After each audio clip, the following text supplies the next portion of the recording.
प्रिय मित्रों, ज्ञान प्रवाह के इस अंक में आपका स्वागत है। अंक को शुरू करने से पहले आप सबसे निवेदन है कि इस चैनल को लाइक और सब्सक्राइब जरूर कीजिएगा। साथ ही बेल आइकन को दबाना न भूलिएगा, जिससे आने वाले वीडियोस की जानकारी आपको समय पर मिलती रहे। प्रिय मित्रों, आज हम कक्षा 8वीं की हिंदी पाठ्य पुस्तक वसंत भाग 3 के पाठ 3 बस की यात्रा का वाचन करें। इस पाठ के लेखक हैं हरिशंकर परसाई।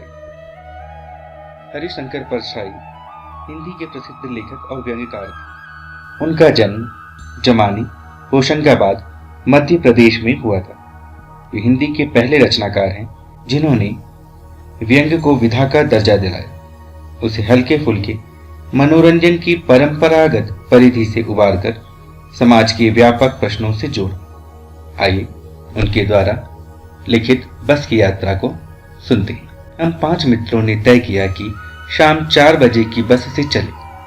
पन्ना से इसी कंपनी की बस सतना के लिए घंटे भर बाद मिलती है, जो जबलपुर की ट्रेन मिला देती है। सुबह घर पहुंच जाएंगे। हम में से 2 को सुबह काम पर हाजिर होना था, इसीलिए वापसी का यही रास्ता अपनाना जरूरी था। लोगों ने सलाह दी कि समझदार आदमी इस शाम वाली बस से सफर नहीं करते। क्या रास्ते में डाकू मिलते हैं? नहीं, बस डाकिन है। बस को देखा तो श्रद्धा उमड़ पड़ी। खूब वयोवृद्ध, सदियों के अनुभव के निशान लिए हुए थे। लोग इसलिए इससे सफर नहीं करना चाहते थे कि वृद्धावस्था में इसे कष्ट होगा। यह बस पूजा के योग्य, उस पर सवार कैसे हुआ जा सकता है? बस कंपनी के एक हिस्सेदार भी उसी बस से जा रहे थे। हमने उनसे पूछा, यह बस चलती भी है? वह बोली, चलती क्यों नहीं है जी, अभी चलेगी। हमने कहा, वही तो हम देखना चाहते हैं, अपने आप चलती है यह? हाँ जी, और कैसे चलेगी? गजब हो गया, ऐसी बस अपने आप चलती है। हम आगा पीछा करने लगे। डॉक्टर मित्र ने कहा, डरो मत, चलो, बस अनुभवी है, नई नवेली बसों से ज्यादा विश्वसनीय है, हमें बेटों की तरह प्यार से गोद में लेकर चलेगी।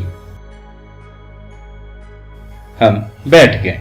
जो छोड़ने आए थे वे इस तरह देख रहे थे जैसे अंतिम विदा दे रहे हैं। उनकी आंखें कह रही थी, आना जाना तो लगा ही रहता है, आया है सो जाएगा, राजा रंग फकीर।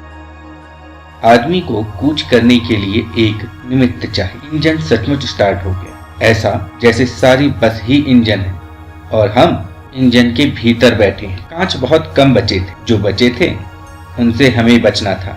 हम फौरन खिड़की से दूर सरक गए। इंजन चल रहा था। हमें लग रहा था कि हमारी सीट के नीचे इंजन है। बस सचमुच चल पड़ी और हमें लगा कि यह गांधी जी के असहयोग और सविनय अवज्ञा आंदोलन के वक्त अवस्थी जवान रही होगी। ट्रेनिंग मिल चुकी थी, हर हिस्सा दूसरे से असहयोग कर रहा था। पूरी बस सविनय अवज्ञा आंदोलन के दौर से गुजर रही थी।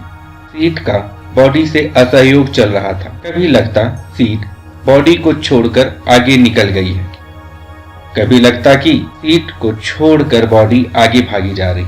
8-10 मील चलने पर सारे भेदभाव मिट गए। यह समझ में नहीं आता था कि सीट पर हम बैठे हैं या सीट हम पर बैठी है। एकाएक बस रुक गई। मालूम हुआ कि पेट्रोल की टंकी में छेद हो गया है। ड्राइवर ने बाल्टी में पेट्रोल निकालकर उसे बगल में रखा और नली डालकर इंजन में भेजने लगा। अब मैं उम्मीद कर रहा था कि थोड़ी देर बाद बस कंपनी के हिस्सेदार इंजन को निकालकर गोद में रख लेंगे और उसे नली से पेट्रोल पिलाएंगे, जैसे माँ बच्चे के मुंह में दूध की शीशी लगाती है। बस की रफ्तार अब 15-20 मील हो गई थी। मुझे उसके किसी हिस्से पर भरोसा नहीं था। ब्रेक फेल हो सकता है, स्टीयरिंग टूट सकता है। प्रकृति के दृश्य बहुत लुभावने थे। दोनों तरफ हरे भरे पेड़ थे जिन पर पक्षी बैठे थे। मैं हर पेड़ को अपना दुश्मन समझ रहा था। जो भी पेड़ आता डर लगता कि इससे बस टकराएगी। वह निकल जाता तो दूसरे पेड़ का इंतजार करता।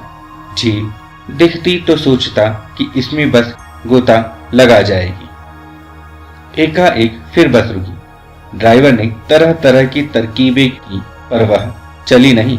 सविनय अवज्ञा आंदोलन शुरू हो गया था। कंपनी के हिस्सेदार कह रहे थे, बस तो फर्स्ट क्लास है जी, यह तो इत्तेफाक की बात है।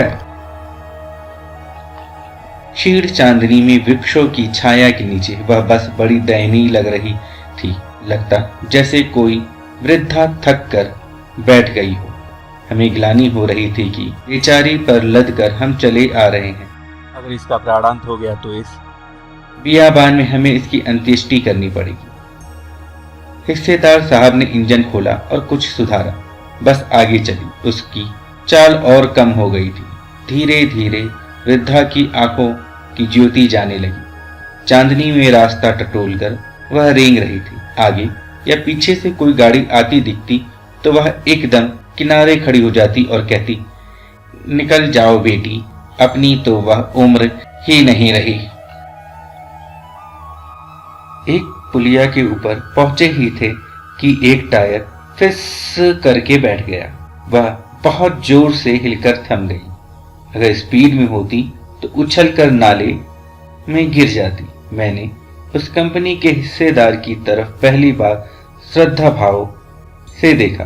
वह टायरों की हालत जानते हैं, फिर भी जान हथेली पर लेकर इसी बस से सफर कर रहे हैं। उत्सर्ग की ऐसी भावना दुर्लभ। सोचा, इस आदमी के साहस और बलिदान भावना का सही उपयोग नहीं हो रहा है। इसे तो किसी क्रांतिकारी आंदोलन का नेता होना चाहिए। अगर बस नाले में गिर पड़ती और हम सब मारे जाते तो देवता बाहें पसारे उसका इंतजार करते, कहते वह महान आदमी आ रहा है जिसने एक टायर के लिए प्राण दे दी। मर गया पर टायर नहीं बदला।